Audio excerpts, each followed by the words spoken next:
बाळासाहेब ठाकरेंची आज 100वी जयंती. Regal cinema समोरील बाळासाहेब ठाकरेंच्या पुतळ्याला उद्धव ठाकरेंकडून अभिवादन. आदित्य ठाकरेंसह ठाकरेंच्या शिवसेनेचे नेतेही उपस्थित. पालिका निवडणुकीच्या निकालानंतर ठाकरे बंधू आज एकाच मंचावर येणार. बाळासाहेबांच्या जयंतीनिमित्त ठाकरे बंधू आज एकत्र येणार.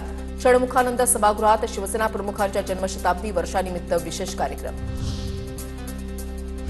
बाळासाहेब ठाकरेंच्या जन्मशताब्दीनिमित्त पंतप्रधान मोदींकडून आदरांजली. महाराष्ट्राच्या प्रगतीसाठी बाळासाहेबांच्या दृष्टिकोनातून मोठी प्रेरणा मिळते. बाळासाहेब ठाकरे या दिग्गज व्यक्तिमत्वाला भावपूर्ण श्रद्धांजली. मोदींचं ट्विट.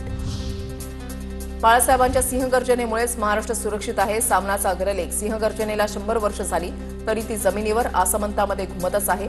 बाळासाहेब ठाकरेंच्या जयंतीनिमित्त सामनाचा विशेष अग्रलेख. बाळासाहेब ठाकरे हा विद्यापीठांमधून शिकवण्याचा विषय आहे, पण आपल्याकडे तशी मानसिकताच धोरणकर्त्यांमध्ये नाही. बाळासाहेबांच्या जन्मशताब्दीनिमित्त राज ठाकरेंचा सामनामध्ये लेख.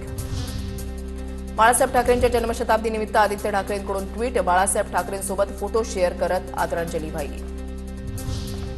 शिवसैनिकांना दिलेला बाळकडू सदैव जपून ठेवू. ठाकरे सेनेचं ट्विट. बाळासाहेबांच्या जन्मशताब्दीनिमित्त व्हिडिओ ट्विट. बाळासाहेबांच्या भाषणांचा व्हिडिओमध्ये उल्लेख. बाळासाहेबांच्या जाण्याचं आजही आम्हाला दुःख. किशोरी पेडणेकरांचं वक्तव्य. आज बाळासाहेब जरी नसले तरी त्यांचे विचार आमच्या सोबत आहेत. पेडणेकरांनी व्यक्त केल्या भावना.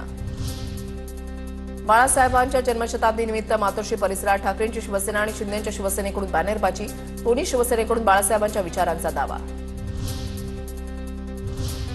आता पाहूया टॉप 9 मोठ्या बातम्या. भाजपा आमदार नारायण कुसेंच्या विरोधात मुकुंदवाडी पोलीस ठाण्यामध्ये तक्रार. मनपा निवडणुकीमध्ये गैरप्रकार केल्याचा आरोप करत वंचितच्या उमेदवारांची तक्रार. मंत्री भरत गोगावलेंचा मुलगा विकास गोगावले महाड पोलिसांच्या समोर शरण. नगरपालिका निवडणुकीच्या वेळेला गोगावले तटकरी समर्थकांचं राड्याचं प्रकरण.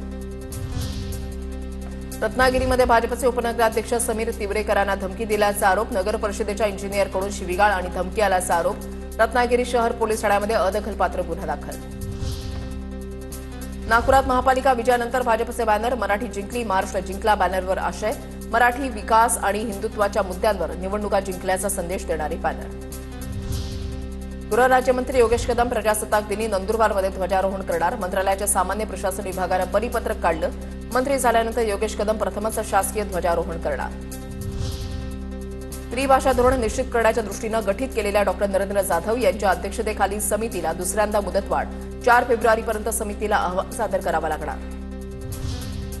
सरपंच संतोष देशमुखांच्या हत्या प्रकरणाची बीडच्या विशेष मकोका न्यायालयामध्ये आज सुनावणी होणार.